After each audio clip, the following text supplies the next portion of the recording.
হ্যাঁ বন্ধুরা, ইউটিউব চ্যানেলের সকল বন্ধুদের অসংখ্য অসংখ্য ধন্যবাদ। আমি কমল। তো আজকে আপনাদেরকে কয়েকটি ব্যাপার নিয়ে বলবো। প্রথমত, গাছ করতে গেলে ফার্স্ট ক্লাস মাটি করতে হয়, এবং ম্যাঙ্গো মানে আম গাছ সম্বন্ধে বলবো, সবেদা গাছ সম্বন্ধে বলবো। দু একটি গাছ নিয়ে আজকে বলবো আর কি। তাহলে মাটি আমরা যেরকম নেব, তো প্রথমত মাটি দেখুন, এটা কিন্তু মাটিটা তৈরি হয় না। তো আপনি কোথা থেকেও মাটি নিয়ে এসছেন, বা এমনি আপনার কোনো বাগানের মাটি। তো যেই ধরনের মাটি যখন আপনি নেবেন আর কি, তো মাটিগুলো দেখুন ভাঙা যাচ্ছে না। এভাবে মাটি নিয়ে এলে কিন্তু হবে না। প্রথমত এভাবে মাটি নিয়ে এলেন, সেই মাটি আপনার অনেক দিন পড়ে আছে, তার মধ্যে আগাছা উদ্ভিদের জন্ম হয়েছে, বা সদ্য উদ্ভিদযুক্ত মাটি আপনি কেটে নিয়ে এসছেন, তাহলে কিন্তু হবে। যদি আপনার উদ্ভিদটা নাই ফোটে, তাহলে কিন্তু মাটির মধ্যে একটা কাদাটে ভাব রয়ে যাচ্ছে। সেই জন্য মাটির মধ্যে দেখুন একটা কাদাটে ভাব রয়ে যাচ্ছে। বাইরটা শুকনো হয়ে গেছে বলে মনে হলো, ভেতরে কিন্তু একটা কাদা কাদা ভাব রয়ে যাচ্ছে। তাহলে এরকম উদ্ভিদযুক্ত ঘাসযুক্ত মাটি আপনি নিয়ে এলেন। সেই ঘাসগুলো পারলে আপনি কোনো মানে ওষুধ দিয়ে স্প্রে করে নষ্ট করে দিতে পারেন, বা এমনি ঘাসগুলো বেছে ফেলে দিতে পারেন। তাহলে ওই মাটিটাকে ভালো করে আপনাকে শুকনো হতে হবে। শুকনো হলে তাতে যদি পারেন তো অল্প একটু চুন দেবেন, যদি নাও পারেন তাহলে কিন্তু মাটিটাকে জড়ো করে রাখবেন। যদি চুন দিতে পারেন ভালো, মোটামুটি ২-৪ বস্তা মাটিতে ১০০ গ্রাম চুন দিলেই চলবে, অসুবিধে নেই। চুনের পরিমাণ কম হলে ভালো, বেশি না হয়। তো ধরুন ৪ বস্তা মাটি আছে, ১০০ গ্রাম চুন আপনি খুঁড়িয়ে দিতে পারেন, অসুবিধা নেই, তাতেই কাজ হবে। অনেক দিন পড়ে থাকার পর মাটিগুলো আস্তে আস্তে কিন্তু নষ্ট হয়ে যাচ্ছে। নষ্ট হয়ে যাওয়ার পরে এরকম ক্ষত হয়ে যাচ্ছে দেখুন। তো এই মাটিতে আপনি গাছ রোপণ করতে পারেন, যে কোনো গাছ রোপণ করবেন ভালো গাছ হবে। সেই জন্য প্রথমত যখন আপনি মাটি নিলেন, সেই মাটিটি আপনার কিন্তু ভালো করে শুকনো হতে হবে, এবং সেটা উদ্ভিদযুক্ত মাটি হতে হবে। তাহলে কিন্তু মাটি আপনার আপনার থেকে নিজে থেকেই গুঁড়িয়ে যাবে, এবং মাটির মধ্যে যে চিট ভাবটা থাকছে সেটা কিন্তু থাকবে না। তাহলে এটা ভাবে আপনি মাটি করলেন, এবং টবে গাছ লাগাতে গেলে প্রথমত নুড়ি আপনাকে দিতেই হবে। প্রথমত নুড়ি দিতে ভুলবেন না, সেটা ১ ইঞ্চি বরাবর দেবেন। অনেক ভিডিওতেই সেটা বলেছি আমি। তো ওই মাটিটা আপনি যখন নিলেন, ডালা ডালা মাটিকে আপনার ধুলো করে গুঁড়িয়ে ফেলার কোনো দরকার নেই। তো মাটির মধ্যে একটু জলের ছিটে দেবেন, কিছুক্ষণ পরে ১-২ ঘন্টা পরে মাটি কাজ করবেন, তাতেও সুন্দর হবে। এবার বলি জবা গাছের সম্বন্ধে। তো জবা গাছ আমরা যখন করি আর কি, দেখা গেছে ফুলের কুঁড়িগুলো অটোমেটিক নিচে ঝরে পড়ে যাচ্ছে।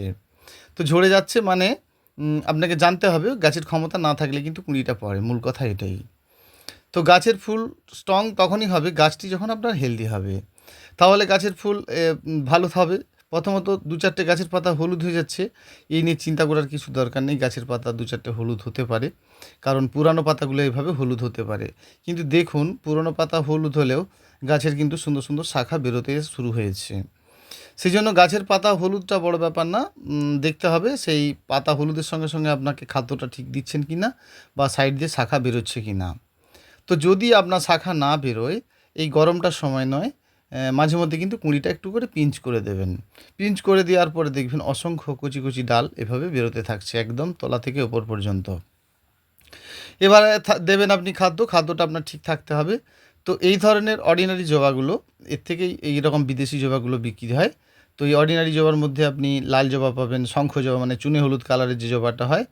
এই সমস্ত জবা গাছগুলো কিন্তু খুব কম দাম, ১০ টাকা পিসের চারা। এগুলো কিন্তু পুজো পার্বণের জন্য প্রচুর পরিমাণে ফুল হয়। এই সমস্ত জবা গাছে কিন্তু ফুল দেখতে পারেন, মানে একেবারে দেশীয় জবা যেগুলো বলেন আর কি। তো দেশীয় জবা গাছ করতে গেলে সেগুলো একটু বড়সড় গাছ হয়, তবে যদি করেন সেগুলো কাটিং করে রাখতে হয়। তাহলে কিন্তু আপনার প্রচুর পরিমাণে এই সমস্ত জবা গাছগুলোর কিন্তু ফুল হবে। সেই জন্য এই জবাগুলো যদি কেউ পুজো পার্বণের জন্য লাগাতে চায়, বা এমনি কেউ ব্যারিকেড করতে চায় গাছ দিয়ে ঘিরে, তাহলেও করতে পারে, অসুবিধে নেই, ফুল কিন্তু তার হবে। তাহলে বিদেশি জবা গাছের উপরে দেখুন অল্প করে কিন্তু ফাঙ্গিসাইড ওষুধ দেওয়া মারা আছে, একটু সবুজ সবুজ ভাব দেখতে পাচ্ছেন। তো সবুজ সবুজ ভাব মারা আছে মানে এটি কিন্তু সাব পাউডার দেওয়া আছে। তো এই সমস্ত ওষুধ আপনাদেরকেও মারতে হবে আর কি। তো সাব পাউডার যখন আপনি দেবেন, সেটা লিটারে আপনি ১ ml করে নয়, ১ গ্রাম করে, পাউডার তো ১ গ্রাম করে দেবেন, তাতেই আপনার কিন্তু কাজ হবে। পাওয়ার বেশি সবসময় দেওয়ার চেষ্টা করবেন না, কম হলে কিন্তু ভালো, বেশি কখনো যেন না হয়। ধরুন আমি যা বললাম তার থেকে আপনি যদি কমও দেন, সেক্ষেত্রে আপনার খুব ভালো। সেই জন্য আপনার গাছে এই ধরনেরগুলো মেনে আপনি চলুন, দেখবেন আপনার ভালো কাজ হচ্ছে। এবারে বলি সবেদা গাছের কথা। সবেদা গাছে অনেক সময় দেখা গেছে ওই কুঁড়িগুলো টুক করে খসে খসে পড়ে যাচ্ছে, সবেদা কিন্তু আর হচ্ছে না। এটা জানেন কেন? গাছের মধ্যে একটা পিঁপড়ে থাকে। সে পিঁপড়ে থাকে, পিঁপড়েটা কিসের জন্য থাকে না, গাছের মধ্যে দেখবেন হোয়াইট মাইট আর কি, যেটাকে মিলিবাগ বলেন। তো গায়ে যখন ওই মিলিবাগ থাকে সেই পোকাটাকে ধরে খাওয়ার জন্য কিন্তু পিঁপড়েটা আসে। তখনই কিন্তু দেখবেন সবেদা গাছের মধ্যে এরকম কালো কালো স্পট আসে। তাহলে এটি আপনাকে সবসময় মনে রাখতে হবে যে গাছে ফুল এসেছে মানে কিন্তু ওষুধের ব্যবস্থাটা আপনাকে করতে হবে। তো ওষুধের ব্যবস্থা করতে হবে মানে আপনি কিন্তু একতারা ওষুধ দিতে পারেন, অ্যাডমায়ার দিতে পারেন। এরকম মাইট জাতীয় ওষুধ আপনি যে কোনো একটা কিন্তু স্প্রে করবেন মাঝে মধ্যে। যদি আপনি স্প্রে করেন তাহলে কিন্তু আপনার অবশ্যই ভালো সবেদা হবে। সবথেকে বড় কথা, সবেদা গাছে যখন গাছ বৃদ্ধি করে গোড়ায় যে জয়েন্ট মানে কলমটা থাকছে সেই কলমটা কিন্তু ভালো করে চাপা দেবেন। দিলে দেখবেন আপনার গাছ ভর্তি সবেদা অবশ্যই হচ্ছে। সেই জন্য বিষয়গুলো জেনে নিতে হবে। ধরুন এটি লাল জবার গাছ, একটি কচি নরম ডগার উপরে ফুলটি হয়েছে। এই ফুলটি দেখুন টেনেও কিন্তু ছেঁড়া যাবে না, এত শক্ত। আর আপনাদের গাছে ফুল হচ্ছে, কুঁড়িগুলি ঝরে ঝরে পড়ে যাচ্ছে, তার মানে গাছ তো দুর্বল আছে। তো সেই জন্য অনেক কষ্ট করে একটি ফুল ছিঁড়তে হয়। তো আপনার যখন গাছে ফুল হচ্ছে, ফুল নিজে থেকেই ফুটার আগে পড়ে যাচ্ছে, সেটাই ব্যাপার আপনাকে জানতে হবে ফুটার আগে কেন পড়ে যাচ্ছে। ফুটার আগে গাছ থেকে ফুল পড়ে যাওয়া মানে সেটা খারাপ। ধরুন এই গাছটির ফুল, গাছটি দুর্বল, তার মানে এই ফুলটি কিন্তু যে কোনো সময় ফুটার আগেই ঝরে যেতে পারে। এগুলো জানতে হবে যে ফুল ফুটতে গেলে আপনাকে তার প্রসেসগুলো মানতে হবে, গাছের স্ট্রংনেস থাকতে হবে। বলি এবার আম গাছের কথা। তো একটা গাছের যখন আমের মুকুল দেখি তাতে আম গাছে কত মুকুল থেকে মনে হয় যেন হাজার এক আম হবে। তো এত আম তো আপনার হবে না। দেখুন এর মধ্যে পিঁপড়ে কিন্তু শুরু হয়ে গেছে, এটি কাটিমন আমের ছাড়া। তো পিঁপড়ে শুরু হয়ে গেছে মানে আপনাকে ওষুধ দিতে হবে। আপনি বলছেন আমি ওষুধ দেবো না, ওষুধ দেবো না মানে তো হবে না। তো আপনাকে অল্প পরিমাণেও একটু কিন্তু স্প্রে করে রাখতে হবে। গাছের যখন চারা থেকে আম গাছটি বানানো হয় বিদেশি কলমের চারা, মনে রাখুন একটি বীজের চারা থেকে প্রায় 1 ফুট দূরত্বে গিয়ে ঝুরি শিকড় হয়। অর্থাৎ যে কাণ্ডটি প্রথমত আম গাছের বীজ থেকে রোপণ করা চারা থেকে বেরোয়, তো তার কিন্তু সাইডে শেকড় থাকে না। সেই জন্য কলম করা গাছটি যখন আপনি রোপণ করেন, গাছটি কিন্তু যখন বড় হয় অটোমেটিকই হাওয়া বাতাসে দুলতে থাকে। তো আম গাছের গোড়ার ওই অংশটা ফাঁক হতে থাকে, ফলে কিন্তু আম গাছটির এয়ার ভেতর পর্যন্ত ঢুকতে থাকে, ফলে কিন্তু আমগুলো আপনার অটোমেটিক ঝরে যায়। সেই জন্য আপনি করবেনটা কি এটা আপনাকে জানতে হবে। যদি আপনি মাটিতে আম গাছ করে থাকেন তাহলে যখন আপনার আমের গাছে মুকুল আসবে তার ঠিক পূর্বে একটু আগে আপনাকে জেনে নিতে হবে, সে সময় কিন্তু 1 হাত পর্যন্ত এক্সট্রা মাটি চাপা দিয়ে রাখবেন। এবং আম গাছের ভালো ওষুধ বারে বারে আম গাছে জল স্প্রে করা।